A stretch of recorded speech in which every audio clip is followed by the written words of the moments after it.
వైఎస్ఆర్ కడప జిల్లా బద్వేలు నియోజకవర్గంలో Telugu Desam party incharge నియామకం అంశం రాజకీయంగా చర్చనీయాంశమైంది.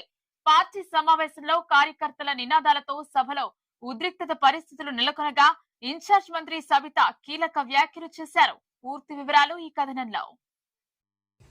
వైఎస్ఆర్ కడప జిల్లా బద్వేలులోని రాఘవేంద్ర గ్రౌండ్ లో తెలుగుదేశం పార్టీ నియోజకవర్గ మండల బూత్ లెవెల్ క్లస్టర్ల సమావేశం నిర్వహించారు.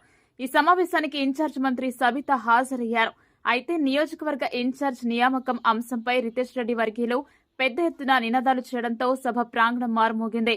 దీనిపై స్పందించిన మంత్రి సబిత పార్టీ కార్యకర్తలు క్రమశిక్షణకు మారుపేరని పేర్కొన్నారు. ఇన్ఛార్జ్ విషయంలో ఇప్పటి వరకు ఎలాంటి నిర్ణయం తీసుకోలేదని, మండల బూత్ స్థాయి నాయకుల అభిప్రాయాలను సేకరించి పార్టీ అధిష్టానానికి పంపిస్తామని స్పష్టం చేశారు. కార్యకర్తలు నినాదాలు కొనసాగించడంతో మీరు ఇలాగే గోల చేస్తే నేను కూడా అనంతపురం బిడ్డనే అంటూ మంత్రి సబిత గట్టి హెచ్చరిక చేశారు. అంతేకాకుండా కార్యకర్తల అభిష్టానికి అనుగుణంగానే అధిష్టానం తుది నిర్ణయం ఉంటుందని, ప్రతి మండలం నుంచి లిఖితపూర్వకంగా అభిప్రాయాలు అందజేయాలని సూచించారు.